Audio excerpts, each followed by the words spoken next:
আজকে আমরা এক মহৎ উদ্দেশ্য নিয়ে এখানে সবাই সমবেত হয়েছি। সাবজেক্ট যেটা, যে বিষয় আজকের এই অনুষ্ঠানের মহানবী সাল্লাল্লাহু আলাইহি ওয়াসাল্লামের জন্মবৃত্তান্ত বা জীবন বৃত্তান্ত নিয়ে আলোচনা। আমি আপনাদের সম্মুখে মহান আল্লাহ তাআলার পবিত্র কালাম কোরআনে কারীম থেকে আয়াতে কারিমার একটা অংশ আপনাদের সম্মুখে তেলাওয়াত করেছি এবং মহানবী সাল্লাল্লাহু আলাইহি ওয়াসাল্লামের আহাদিসে নবওয়িয়া থেকে হাদিসের একটা অংশ আপনাদের সামনে তেলাওয়াত করেছি। সে দুটিকে সামনে রেখে সামান্য আলোচনা করার প্রয়াস পাব। প্রথম কথা হলো, মহান আল্লাহ বলছেন, সমস্ত জাহানের জন্য শান্তিস্বরূপ, শান্তির আলোকবর্তিকা হিসেবে, করুণা দয়ার আলোকবর্তিকা হিসাবে আপনাকে সমগ্র জাহানের জন্য প্রেরণ করেছে। সেই সময়কালে মহানবী সাল্লাল্লাহু আলাইহি সাল্লামকে আল্লাহ তাবারক ওয়া তাআলা আরবের সেই জাহিলিয়ত যেটাকে বলা হয় অন্ধকার যুগ, এখনকার ইতিহাস যেই যুগকে, যেই সময়কালকে আইয়ামে জাহিলিয়ত বা অন্ধকার যুগ বলে বিবেচিত করে থাকে, সেই সময়ে মহানবী সাল্লাল্লাহু আলাইহি সাল্লামকে আল্লাহ তাআলা প্রেরণ করলেন। কিন্তু নবীজি সাল্লাল্লাহু আলাইহি সাল্লাম সকল দিক দিয়ে আল্লাহ তাআলার ঘর কাবা শরীফের দায়িত্ব ছিল। মহানবী সাল্লাল্লাহু আলাইহি সাল্লামের দাদা আব্দুল মুত্তালিব সেই কাবা শরীফের মুতাওয়াল্লি ছিলেন। মহানবী সাল্লাল্লাহু আলাইহি সাল্লামকে আল্লাহ তাআলা উচ্চ বংশে প্রেরণ করলেন এবং তাদের মন মানসিকতা যদিও আর্থিক দিক দিয়ে ততটুকু সচ্ছল ছিলেন না, কিন্তু অন্তরের দিক দিয়ে তারা অনেক ধনী ছিলেন এবং আরবের সকল মানুষ এক বাক্যে যাদেরকে উচ্চবংশীয় হিসাবে স্বীকার করত, যাদের কথার উপর নিজেদেরকে অবিচল রাখতে সচেষ্ট থাকত। সেই সময়ে মহানবী সাল্লাল্লাহু আলাইহি সাল্লাম প্রেরিত হলেন এবং জন্মের পর থেকে ওনার আচরণ, ওনার স্বভাব, ওনার কথাবার্তা, ওনার ব্যবহার থেকে মানুষ ওনার প্রতি আকৃষ্ট হতে থাকলো। মহানবী সাল্লাল্লাহু আলাইহি ওয়াসাল্লাম যখন ছোট্ট ছিলেন, সেই সময়ে আরবের রীতি অনুযায়ী ওনাকে দাইমা হালিমা রাদিয়াল্লাহু তাআলা আনহার ঘরে তাইফের মধ্যে পাঠানো হয়েছিল।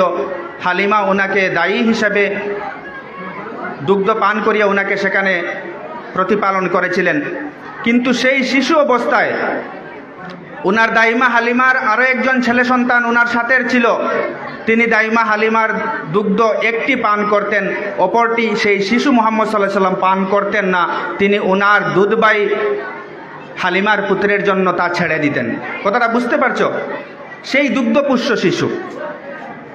মহানবী সাল্লাল্লাহু আলাইহি সাল্লামের আচরণ এবং ওনার কথাবার্তা চালচলন দেখে আরবের সেই সময়ের লোকেরা ওনাকে আমিন সাদিক উপাধিতে ভূষিত করেছিল। আমিন শব্দের অর্থ হলো আমানতদার, যার কাছে সব কিছু নিরাপদ থাকে, এবং সাদিক শব্দের অর্থ হলো সত্যবাদী, যিনি কখনো মিথ্যা কথা বলতে পারেন না। মহানবী সাল্লাল্লাহু আলাইহি সাল্লামের চরিত্রের কত উচ্চস্তরের চরিত্রের অধিকারী ছিলেন তা আমরা একটা ছোট্ট ঘটনা থেকে অনুধাবন করতে পারি। যে আরবের সেই সময়ের মানুষের যখন কোনো নিরাপত্তা ছিল না, নারীদের যখন কোনো মর্যাদা ছিল না, যে যেভাবে চাইতো সেভাবেই ব্যবহার করত। সেই সময়ের লোকেরা, মহানবী সাল্লাল্লাহু আলাইহি সাল্লাম তখন যুবক, ওনার কাছে ওনাদের যুবতী মেয়েদেরকে আমানত হিসেবে রেখে কোথাও যাবার হলে চলে যেতেন। মানে সেই সময়ের মানুষদের এই বিশ্বাস ছিল যে মুহাম্মদের হাতে আমার যদি মেয়ে, আমার কাউকে যদি আমানত হিসেবে রাখি, ওর কোনো অনিষ্ট হতে মুহাম্মদ যতক্ষণ ওনার প্রাণ থাকবে ততক্ষণ পর্যন্ত ওনার কোনো অনিষ্ট হতে দেবেন না। সম্মানিত উপস্থিতি, সেই মহানবী সাল্লাল্লাহু আলাইহি ওয়াসাল্লামের জীবনের কথা আমি কতটুকুই বা বলবো। শেখ সাদি রহমতুল্লাহ আলাইহি বড় সুন্দরভাবে দুটি বাক্যের মধ্যেই সীমাবদ্ধ করে দিয়েছিলেন, বাদাজ খুদা বুজুর্গ তুই কিসসা মুখতাসার। যে মহানবী সাল্লাল্লাহু আলাইহি সাল্লামের আচার আচরণ, ওনার চরিত্র, সব কিছু একটি কথায় ব্যক্ত করার জন্য যথেষ্ট, যে সৃষ্টিকর্তা মহান আল্লাহ তাবারক ওয়া তাআলার পরেই ওনার স্থান।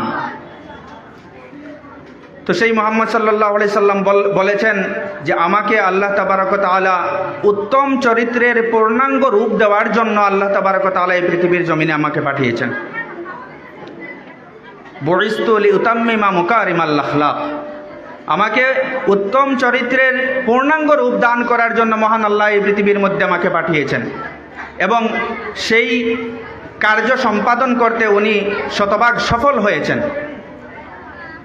যেসব লোকেরা আইয়ামে জাহিলিয়ত বা অন্ধকার যুগের লোকেরা ছিল, সেই সব লোকেরা স্বল্পকালীন সময় 23 বৎসর সময় উনার সাথে অতিবাহিত করার পর সেই উমর, সেই আবু বকর, সেই আবু হুরায়রা, সেই বিলাল, সেই আবু যর, যারা আইয়ামে জাহিলিয়তের মধ্যে ছিলেন, তারা মহানবী সাল্লাল্লাহু আলাইহি সাল্লামের সাথে শুধুমাত্র 23 বৎসর থাকলেন। উনার আচরণ, উনার কথাবার্তা সব কিছু নিজের জীবনে প্রতিফলিত করার চেষ্টা প্রতিফলিত করলেন। তার পরবর্তীতে এই 23 বৎসর সময়ের মধ্যেই উনারা নিজেদেরকে এতটুকু পরিবর্তন করে নিলেন যে মহানবী সাল্লাল্লাহু আলাইহি সাল্লামের সাহাবাদেরকে বলা হয় গোল্ডেন এজ অফ ইসলাম যুগের মানুষ, যারা ইসলামের স্বর্ণ যুগের মানুষ। মানে এদের আচরণ এত উন্নত স্তরে গিয়ে পৌঁছে গিয়েছিল যে তাদের জীবনের মধ্যে কোনো কালিমা ছিল না, কোনো কলুষতা ছিল না। তারা যেভাবে ন্যায় বিচারক হয়ে গেলেন, মানুষের উপর অত্যাচার যারা এর আগে প্রতিনিয়ত করে চলতো, তারা এমন ন্যায় বিচারক হয়ে গেলেন। তারা মানুষের প্রতি সহমর্মিতা, সহানুভূতি দেখানোতে অগ্রগামী হয়ে গেলেন এবং প্রত্যেক মানুষের হাসি কান্নার সাথে শতভাগ সঙ্গী হওয়ার জন্য তারা প্রস্তুত হয়ে গেলেন। সেই ওমর রাদিয়াল্লাহু তাআলা আনহু, যার ব্যাপারে আমরা শুনেছি, আমরা সবাই এই ঘটনা জানি যে তিনি মহানবী সাল্লাল্লাহু আলাইহি সাল্লামকে কতল করার জন্য বের হয়েছিলেন। তারপর তিনি মহানবী সাল্লাল্লাহু আলাইহি সাল্লামের হাতে ইসলাম গ্রহণ করলেন।